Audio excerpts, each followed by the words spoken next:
राधे राधे दोस्तों, आप सभी का स्वागत है आपके अपने चैनल व्रत पूजन और कहानियां में। पौष पूर्णिमा 25 जनवरी 2024 को मनाई जाएगी। आइए सुनते हैं पौष पूर्णिमा की व्रत कथा। द्वापर युग में एक समय की बात है। यशोदा जी ने कृष्ण से कहा, हे कृष्ण, तुम सारे संसार के उत्पन्न करता, पोषण तथा उसके संहार करता हो। आज कोई ऐसा व्रत मुझसे कहो जिसके करने से मृत्यु लोक में स्त्रियों को विधवा होने का भय न रहे तथा यह व्रत सभी मनुष्यों की मनोकामना पूर्ण करने वाला हो। श्री कृष्ण कहने लगे, हे माता, तुमने अति सुंदर प्रश्न किया है। मैं तुमसे ऐसे ही व्रत को सविस्तार कहता हूँ। सौभाग्य की प्राप्ति के लिए स्त्रियों को द्वात्रिशत अर्थात 32 पूर्णिमाओं का व्रत करना चाहिए। इस व्रत को करने से स्त्रियों को सौभाग्य संपत्ति मिलती है। यह व्रत अचल सौभाग्य को देने वाला और भगवान शंकर के प्रति मनुष्य मात्र की भक्ति को बढ़ाने वाला है। यशोदा जी कहने लगी, हे कृष्ण, सर्वप्रथम इस व्रत को मृत्युलोक में किसने किया था, इसके बारे में सविस्तार पूर्वक मुझसे कहो। श्री कृष्ण जी कहने लगे कि इस भूमंडल पर एक अत्यंत प्रसिद्ध राजा चंद्रहास से पलित अनेक प्रकार के रत्नों से परिपूर्ण कार्तिका नाम की एक नगरी थी। वहाँ धनेश्वर नाम का एक ब्राह्मण था और उसकी स्त्री अति सुशील रूपवती थी। दोनों ही उस नगर में बड़े प्रेम के साथ रहते थे। घर में धन धान्य आदि की कोई कमी नहीं थी। उनको एक बड़ा दुख था कि उनके कोई संतान नहीं थी, जिस वजह से वे बहुत दुखी रहते थे। एक दिन एक बड़ा तपस्वी योगी उस नगर में आया। वह योगी बाकी सभी घरों में भिक्षा मांगकर भोजन किया करता था, लेकिन उस ब्राह्मण के घर से भिक्षा नहीं मांगा करता था। एक दिन योगी गंगा किनारे भिक्षा मांगकर प्रेम पूर्वक खा रहा था कि धनेश्वर ने योगी को यह सब करते देख लिया। इस अनादर से दुखी होकर धनेश्वर योगी से बोले, और सभी घरों में आप भिक्षा लेते हो, परंतु मेरे घर की भिक्षा कभी नहीं लेते हो, इसका क्या कारण है? योगी कहने लगा कि आपके धर्म हमें इस बात की आज्ञा नहीं देता, क्योंकि आप गृहस्थ जीवन में एक सुख से वंचित हैं। आपके घर संतान होने पर मैं आपके घर से भी भिक्षा स्वीकार करूंगा। उन्होंने कहा, जिसे संतान नहीं उसके घर से भिक्षा लेने से मेरे भी पतित हो जाने का भय है। धनेश्वर यह बात सुनकर बहुत दुखी हुआ और हाथ जोड़कर योगी के पैरों पर गिर पड़ा तथा दुखी मन से कहने लगा कि आप मुझे संतान प्राप्ति के उपाय बताइए। आप सर्वज्ञ हैं, मुझ पर अवश्य यह कृपा कीजिए। धन की मेरे घर में कोई कमी नहीं है, लेकिन संतान न होने के कारण मैं अत्यंत दुखी हूँ। आप मेरे इस दुख को हरण कीजिए। यह सुनकर योगी कहने लगे, तुम चंडी की आराधना करो। घर पहुंचकर उन्होंने यह सारी बात अपनी पत्नी को बताई और खुद वन में चला गया। वन में पहुंचकर उसने चंडी की आराधना की और उपवास किया। चंडी ने 16 दिन उसको सपने में दर्शन दिए और कहा, हे धनेश्वर, जा, तेरे पुत्र होगा। लेकिन उसकी आयु सिर्फ 16 वर्ष होगी। 16 वर्ष की आयु में ही उसकी मृत्यु हो जाएगी। अगर तुम दोनों स्त्री और पुरुष 32 पूर्णिमाओं का व्रत करोगे तो यह दीर्घायु हो जाएगा। जितना तुम्हारा सामर्थ्य हो उतने आंचे के दिए जलाकर शिव जी का पूजन करना, लेकिन पूर्णमासी 32 ही होनी चाहिए। सुबह होते ही तुम्हें इस स्थान के पास एक आम का पेड़ दिखाई देगा। उस पर चढ़कर एक फल तोड़कर अपने घर चले जाना। अपनी स्त्री का इस बारे में बताना। सुबह स्नान होने के बाद वह स्वच्छ होकर शंकर जी का ध्यान करके उस फल को खा ले। तब शंकर भगवान की कृपा से उसको गर्व हो जाएगा। जब ब्राह्मण सुबह उठा तो उसे उस स्थान पर आम का पेड़ दिखाई दिया और वह उसे फल तोड़ने के लिए चढ़ा, लेकिन पेड़ पर चढ़ ही नहीं पा रहा था। यह देखकर उसे बड़ी चिंता हुई। उसने भगवान गणेश की उपासना की और कहा, हे दयानिधे, अपने भक्तों के विघ्नों का नाश करके उनके मंगल कार्य को करने वाले, दुष्ट का नाश करने वाले, रिद्धि सिद्धि देने वाले, आप मुझे इतना बल दें कि मैं अपनी मनोकामना पूर्ण कर सकूं। इसके बाद वह पेड़ से फल तोड़कर अपनी पत्नी के पास पहुंचा। उसकी पत्नी ने अपने पति के कहे अनुसार इस फल को खा लिया और वह गर्भवती हो गई। देवी की कृपा से उसे बहुत सुंदर पुत्र पैदा हुआ। उसका नाम उन्होंने देवीदास रखा। माता पिता के हर्ष और शोक के साथ वह बाल बढ़ने लगा।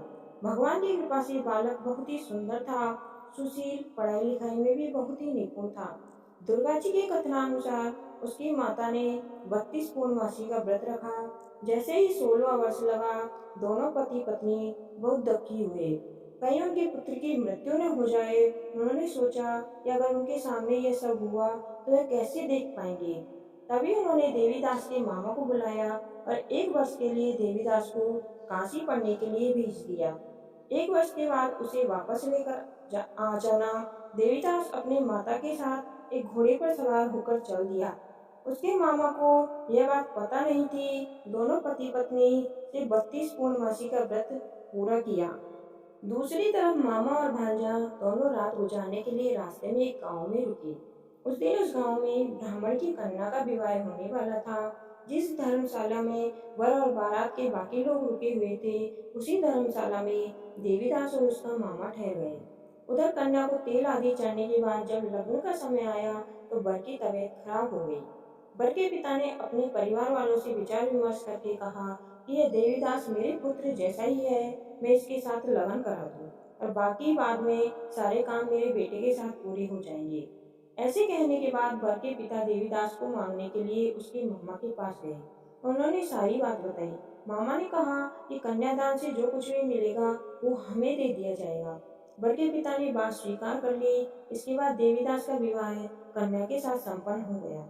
इसके बाद वह अपनी पत्नी के साथ भोजन न कर सका। मन में विचार करने लगा कि न जाने ये किसकी पत्नी होगी। यह सोचकर उसकी आंखों में आंसू आ गए। तब वधू ने पूछा कि क्या बात है, आप उदास क्यों हो। तब उसने सारी बात पत्नी को बता दी। तब कन्या कहने लगी, यह ब्रह्म विवाद के विपरीत है। आप ही मेरे पति हैं, मैं आपकी ही पत्नी रहूंगी, किसी अन्य की कभी नहीं। तब देवीदास ने कहा, ऐसा मत करिए क्योंकि मेरी आयु बहुत कम है। मेरी बात आपका क्या होगा। लेकिन उसकी पत्नी नहीं मानी और बोली, स्वामी आप भोजन कीजिए। दोनों रात में सोने के लिए चले गए। सुबह देवीदास ने पत्नी को 4 नगों से जड़ी एक अंगूठी दी और एक रुमाल दिया और बोला, हे प्रिय, इसे लो और संकेत समझकर स्थिर चित्त हो जाओ। मेरे मरण और जीवन जानने के लिए एक पुष्प वाटिका बना लो। इसमें सुगंधित वाली एक नवमल्लिका लगा लो। उसको प्रतिदिन जल से सींचा करें और आनंद के साथ खेलो कूदो। जिस समय और जिस दिन मेरा प्राणांत होगा उस दिन यह फूल सूख जाएंगे। जब यह फिर से हरे हो जाएं तो जान लेना मैं जीवित हूँ। यह समझकर वह वहां से चला गया। इसके बाद जब वर और बाकी बारात मंडप में आए तो कन्या ने उसे देखकर कहा, यह मेरा पति नहीं है, मेरे पति वह है जिसके साथ रात में विवाद हुआ है। इसके साथ मेरा विवाह नहीं हुआ। अगर यह वही है तो यह बताए कि मैंने इसके क्या दिया। साथ ही कन्यादान के समय को आभूषण मिले उन्हें दिखाएं। कन्या की ये सारी बातें सुनकर वह कहने लगा कि मैं ये सब नहीं जानता। इसके बाद सारी बारात भी अपमानित होकर लौट गई। भगवान कृष्ण बोले, हे माता, इस प्रकार देवीदास काशी चला गया। कुछ समय बीत गया तो एक सर्प उसे डसने के लिए वहां आया, लेकिन वह उसको काट नहीं पाया क्योंकि उसकी माता ने पहले ही 32 पूर्णिमा का व्रत कर लिए थे। इसके बाद खुद काल वहां पहुंचा। भगवान की कृपा से तभी वहां माँ पार्वती और भगवान गणेश आ गए। देवीदास को मूर्छित दशा में देखकर माता पार्वती ने भगवान शिव से प्रार्थना की कि महाराज, इस बालक की माता ने पहले ही 32 पूर्णिमा के व्रत कर लिए हैं, आप इसको प्राण दें। भगवान शिव ने माता पार्वती के कहने पर उसे प्राण दान दे दिया। उधर उसकी पत्नी उसके काल की प्रतीक्षा कर रही थी। उसकी पत्नी ने जाकर देखा कि पुष्प और पत्र दोनों ही नहीं है तो उसको बहुत आश्चर्य हुआ। जब उसने देखा कि पुष्प वाटिका फिर से हरी हो गई है तो वह समझ गई उसका पति जिंदा हो गया है। इसके बाद वह बहुत ही प्रसन्न होकर अपने पिता से कहने लगी कि मेरे पति जीवित हैं, उनको ढूंढिए। जब 16वां वर्ष व्यतीत हो गया तो देवीदास भी अपने मामा के साथ काशी चल दिया। उधर उसकी पत्नी के परिवार वाले उन्हें ढूंढने के लिए जा ही रहे थे कि उन्होंने देखा कि देवीदास उसके मामा उधर ही आ रहे हैं। उसको देखकर उनके ससुर बहुत प्रसन्न हुए और उसे अपने घर ले आए। वह सारा बगर इकट्ठा हो गया और कन्या ने भी उन्हें पहचान लिया। देवीदास ने उनके बाद अपनी पत्नी और मामा को लेकर वहां से चल दिए। उधर ससुर ने भी उन्हें बहुत सारा धन दहेज दिया। जब वह अपने घर की तरफ चल रहे थे तो उसके माता पिता को लोगों ने खबर कर दी, तुम्हारा पुत्र देवीदास अपनी पत्नी और मामा के साथ आ रहा है। ऐसा सुनकर पहले तो उन्हें विश्वास नहीं हुआ, लेकिन जब देवीदास आया तो उसने अपने माता पिता के पैर छुए। तो देवीदास के माता पिता ने उनका माथा चूमा और दोनों को अपने सीने से लगा लिया। दोनों के आने की खुशी में धनेश्वर ने बहुत दान दक्षिणा दी और ब्राह्मणों को भी जिमाया। श्री कृष्ण जी कहने लगे कि इस तरह धनेश्वर को 32 पूर्णिमा के व्रत के प्रभाव से संतान प्राप्त हुई। जो स्त्रियां इस व्रत को करती हैं वह जन्म जन्मांतरों तक वैधव्य का दुख नहीं भोगती हैं और सदैव सौभाग्यवती रहती हैं। यह मेरा वचन है। यह व्रत संतान देने वाला और सभी मनोकामनाओं को पूर्ण करने वाला है। कहानी सुनने वाले और सुनाने वाले सभी का भला हो, आपकी सभी मनोकामनाएं पूर्ण हो। अगर आपको मेरी कहानी अच्छी लगी हो तो आपके अपने चैनल को सब्सक्राइब करें। धन्यवाद। आपका दिन शुभ हो।